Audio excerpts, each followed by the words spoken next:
What's up, my fitness family? Today I'm going to share with you developing lower back strength. So this is a huge topic. A lot of people reach out to me and ask me this specifically, and also a lot of people that I actually work with suffer from lower back pain. So it's a big thing out there, and there's a lot of reasons why, and I'll share with you all of those things plus strengthening them, all right? My name is Brent Kasmer. This is BKPT. Thanks for joining me. If you haven't subscribed yet, definitely do so. Hit that subscribe button. Hit that notification bell. That way you're notified as the new stuff's coming out. And also, show me some love, man. Give me some likes. Put some comments, post some comments along the way, and then share my videos with the people that you think that this can help also. All right? If you know somebody out there suffering from lower back pain, I know you do. All right. No longer. So, first thing is first. If you have chronic lower back pain, seek out a doctor, find out what's going on, and that way it can be diagnosed, making sure it's not anything major, like, obviously a herniated disc or ruptured disc or bulging disc or, something that needs obviously fixed. If someone's going in and saying, hey, you need surgery, big thing, I am not all about getting cut up, but I do know it's necessary for certain purposes, so definitely want to get a couple of different opinions to make sure that you're getting the right advice. Alright, so definitely, make sure that before getting cut up, you need to go get checked out by multiple people just to make sure that that is correct. Alright, all those disclaimers. So, if you are suffering from lower back pain, I'm just trying to tell you, to go just to strengthen your core. That's what I'm going to teach you. So, strengthening your core. So what your core is, you have your abdominal region, you have your obliques, and you also have your erector spinae, all right, which is all the muscles, along your spine. So these are the areas that you're trying to strengthen, all right? So if you're just getting into working out and you're suffering from all of this, lower back pain, and it's not, chronic, it's more acute, then, I want to tell you to go back, and I have a whole series of videos on, hamstring stretches. So, work on stretching your body out also, because a lot of this is derived from sitting so much, all right? A lot of people sit a lot, just with work, with school, whatever, but you get the point. So you're just locked in this seated position, so therefore it's causing, hip flexors to get tight, your glutes to get lazy. So all of those things are things you're going to need to work on, and then, stretching out your hamstrings as well. So check out those videos as well. If you're a beginner and you're just getting into this, you don't want to start off with some of the most advanced hardcore exercises, just because you're like, hey, I really want to strengthen my lower back right now. So, you want to start off slow because you do not want to hurt yourself. First thing, you do not want to hurt yourself. All right, so a couple key things when you're getting started to strengthen your core is you'd be on a floor or a mat, and we're going to do a single-legged bent knee crunch. Why? Why are you doing a single-legged bent knee crunch? Because you're offsetting your hips, so that way you're not putting too much strain on your lower back when you're doing crunches. So, you just want to do a small crunch, exhaling as you come up, and you want to make sure you're trying to feel your core engaged, your abdominals engaged, so that way you can build it. So if you're doing a set of 15 to 20, you want to make sure that you kind of divide it and do, alternate your legs, so that way you don't feel like you're leaning to one side or the other. All right. Tip number 2 for crunch-wise purposes when you're starting off is a feet elevated crunch. So I'm using a bench here. You can use a box or the wall or a stability ball. There's tons of different ways to do it. There's not like any one specific, but you're just trying to keep your legs elevated also, so that way it keeps your lower back, your lower lumbar flush to the floor. So anytime you're doing core exercises, you want to make sure that you're, doing them where your back's, against the floor. So you would just want to do like either drape your legs over top of a stability ball. You can place your feet up against the wall. You can see the angles that I want your feet at, so that way when you're doing your crunches, it's helping you to keep your lower back flush against that floor. All right. So those are the 2 exercises just to kind of get started with. I also have 2 other ones. It's going to be the, or 3 other ones actually. It's going to be the Supermans. So you have Supermans, which are just like this, arms out in front of you, and you're just lifting your thighs. You're keeping your thighs and your calves all engaged.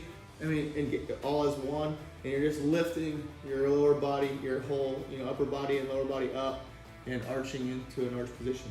You don't want to get your head moving too much, so that way you're not overdoing it.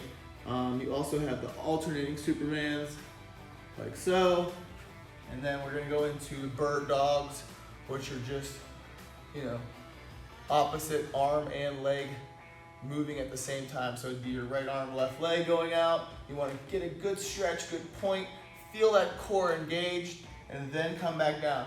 And I always recommend doing one side first and then moving on to the other side. So those are great getting started exercises to start building that core up. Now we're gonna get into the more advanced stuff.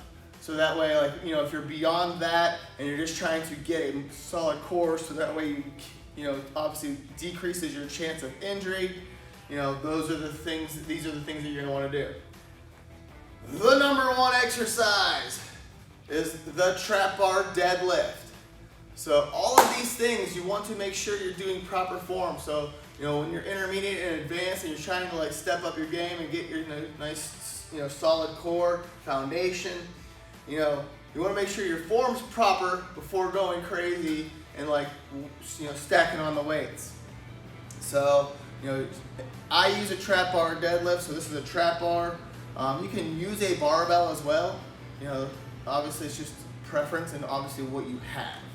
So, trap bar deadlifts, you want to make sure your back's nice and straight, always keeping your head up, driving through your heels as you pick up the bar, okay? And you do want that full extension. You want this fully extended. So a lot of people will stop halfway through their lifts, and it's not until you get that full extension where you actually engage your glutes and also your core is really nice and tight. When you're doing these exercises, back stiffness, muscle strength in your lower back feels a lot different than when your chest is sore or your legs are sore. Everyone knows, when you crush your legs, it's miserable. Well, your lower back and your erector spinae along your back, when they are muscularly tight, you feel it, and sometimes it's not comfortable, but just know it comes along the territory of building that muscle. So you'll start to learn the different types of, feelings of muscle soreness, along your journey as well. So trap bar deadlift, number 1 exercise, building that core strength for sure. You also have your stiff-legged deadlift. I typically use barbells for this. So stiff-legged deadlift would just be along the lines of keeping the, stiff legs and coming up. Huge tip that I help people with when they're starting off doing their stiff-legged deadlifts. I either have them hook a band along their waist and tie it to a post, so it helps them to understand the shifting of their glutes going back, and then also driving forward and engaging your core and your glutes. All right, or you can step away from the wall a little bit. I say about maybe a foot away from the wall, and you're gonna force your hips back to hit the wall when performing your stiff-legged deadlift.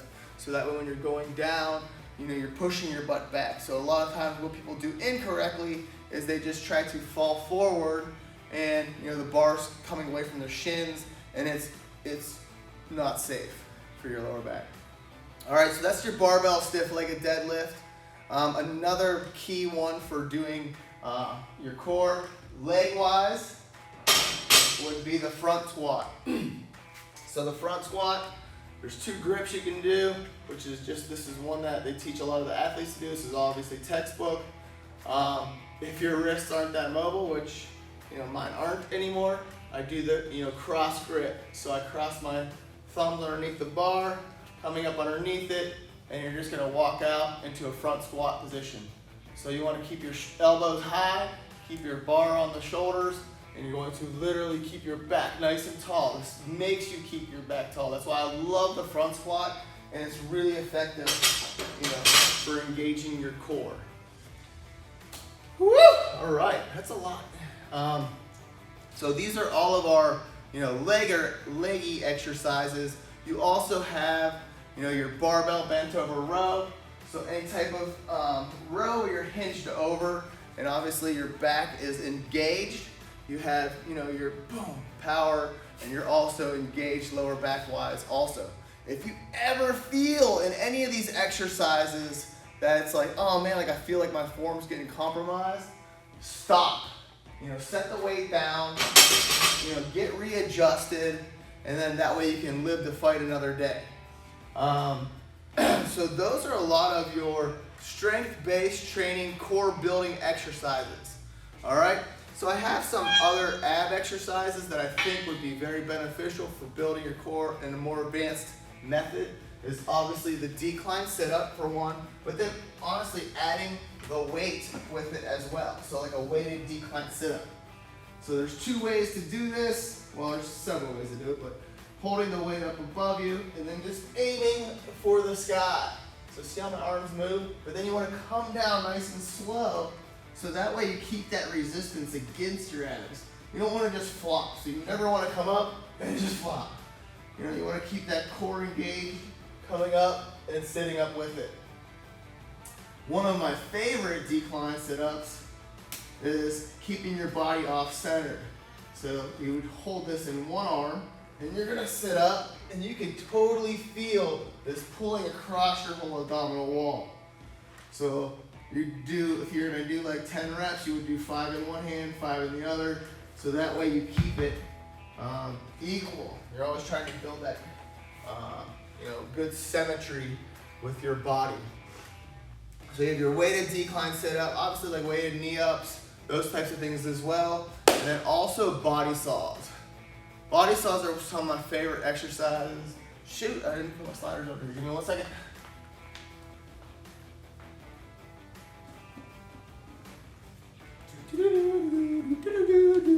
All right, so body saw, I use sliders for this. If you don't have sliders, obviously like 50 cents or $3 at Walmart or on Amazon, forbid you go anywhere else. So these are just furniture sliders. You can use socks on like a hardwood floor also, or paper plates on a carpet. Just get creative. And if you think of something awesome, put it in the comments so other people can use it as well. And I'm not thinking about it. But body saws are just on your elbows, and you're literally keeping your hips at your shoulder height, and you're shifting back and forward to your shoulders. So this is one of my favorite exercises for core. You'll see we use this a lot. I use it in a lot of my videos, talk about it a lot. So that's the body saw. That's a great exercise. Those are the top ones that I feel help to build that core strength. So people that are suffering from lower back issues and want to build lower back strength, these are all of the exercises that you would do. Key tip, if you're trying to build lower back strength, this is not something you wouldn't put all of the exercises in one program, because before you know it, you just destroyed your lower back and you're gonna be completely miserable. So, if you're trying to build up your lower back, just kind of interject, these exercises every couple of days, so that way it's not overloading and you can listen to your body, see how it recovers, and, just keep building upon that. All right? Hopefully you guys enjoy all this material. You guys are really kind of, engaging in this. You're loving it. It's helping you get stronger. And that way you're not suffering from these types of issues. All right? If you enjoyed it, give me some love, show me some likes. Put some comments in there. Tell me how it's helping you or what's going on, so that way if you need help. And then, definitely mash that notification bell, subscribe, pass on this information, share it with other people that are suffering from some of the same problems. And then just DM me and ask me if there's things that you want me to teach upon, so that way, you can get a better understanding of, what's going on out there. All right, my name is Brent Kasmer. This is BKPT. See you in the next episode.